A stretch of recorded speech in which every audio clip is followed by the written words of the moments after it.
What's good, y'all? I'm back. Hey, I want to speak about the interview between Bud Crawford and Errol Spence, held by Stephen A. Smith. And one of the first questions that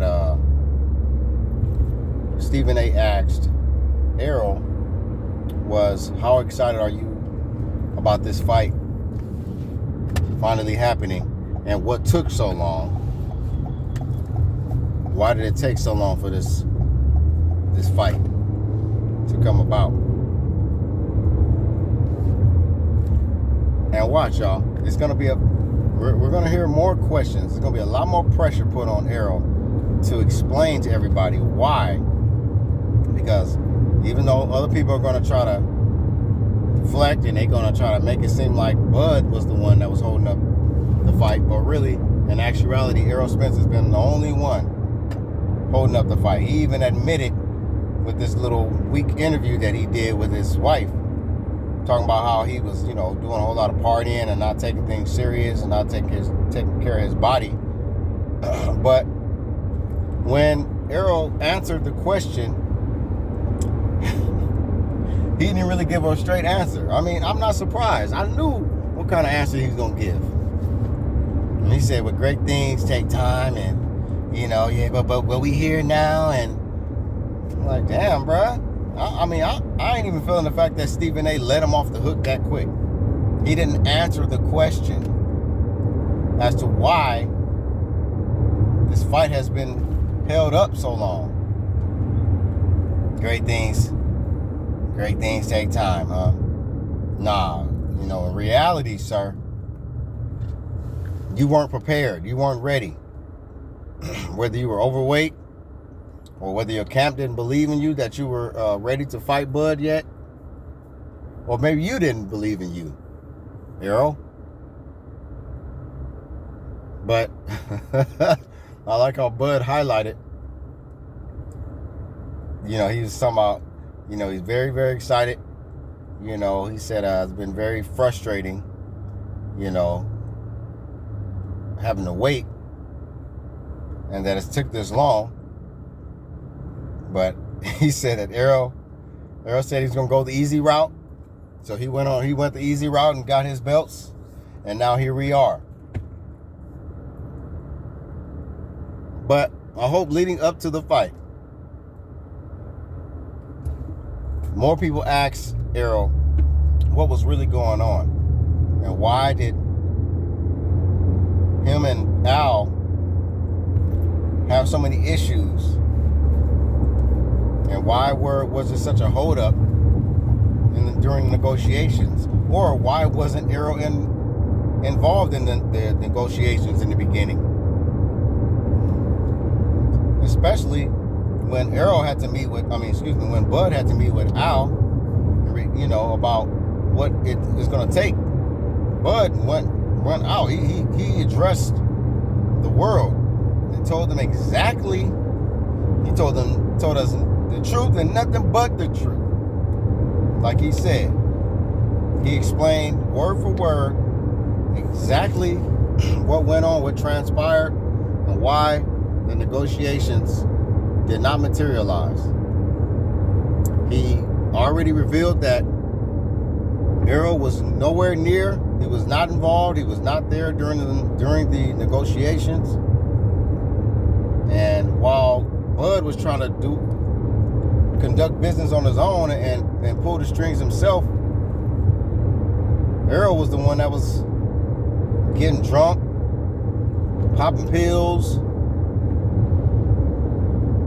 eating all his farm animals, gaining weight off his farm animals and all this stuff, and then making 1,000 excuses talking about Bud is the reason why nothing happened. But you see, when Stephen A. asked Errol what took so long, to all you Errol-sexuals out there, did Errol say, well, Bud was holding up and Bud didn't want to he was on at the fight and he didn't really want to agree. Nah, none of that. All he said was, great things take time. But we here now. The fight is on now, and like, bruh, come on, dog. We know what kind of time you've been on, bruh. But you got to stop lying to the public, Errol Spence. You're not even a good liar. And this is why Bud is so calm when he answers questions, because he knows.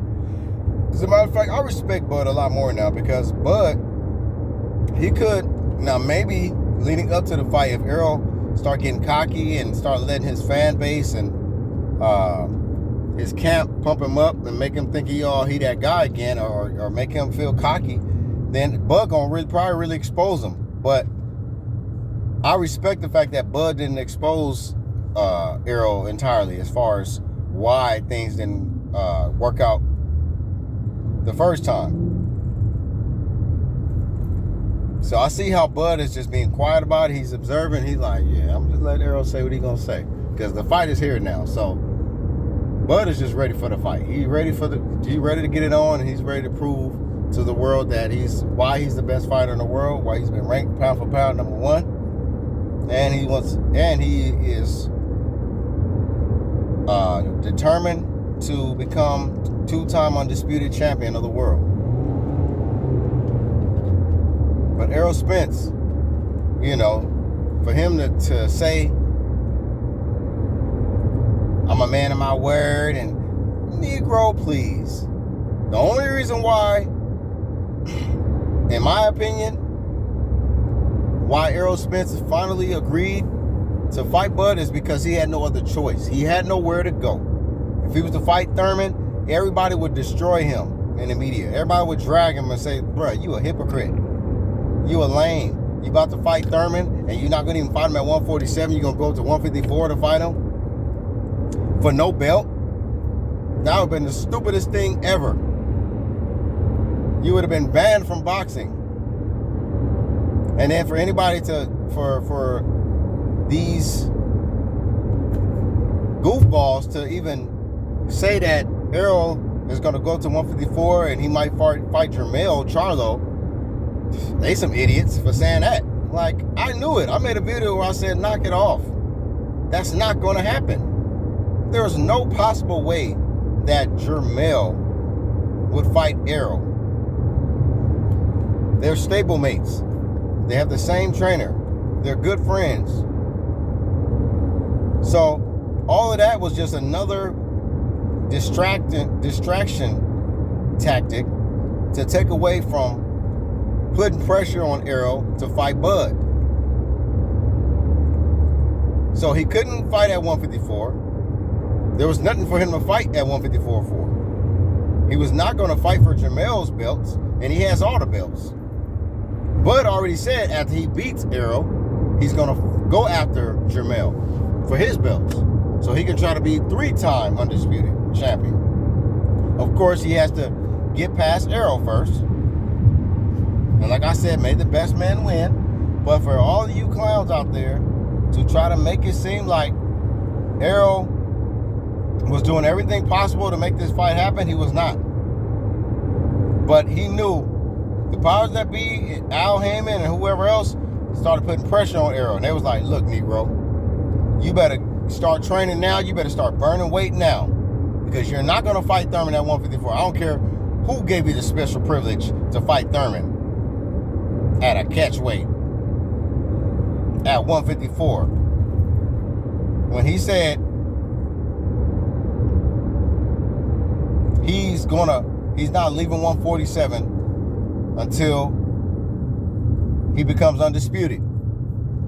But he did a whole lot of ducking and dodging. He tried, in my opinion, Errol tried to avoid fighting Bud, whether it's because his weight problems or whether because he was just nervous and he was a little concerned. I felt like he was super shook up after the way Bud did Porter. He was there to witness it. It's like, why would you show up to the fight if you had no intentions of fighting Bud next? The winner out of Porter and Bud. But no, you disappear and you go and fight Ugas, who Ugas let you beat him. Just stood there. After he rocked you, all of a sudden he let you just put paws on him. Just stood there like a sitting, like, come on, bruh. Knock it off. Bud ain't gonna do the same thing Ugas did. So, we're here now. But Errol already exposed himself. He couldn't even answer the question because he know he got to come up with another lie to make an excuse for why he couldn't say it with his chest. Y'all take it easy, man.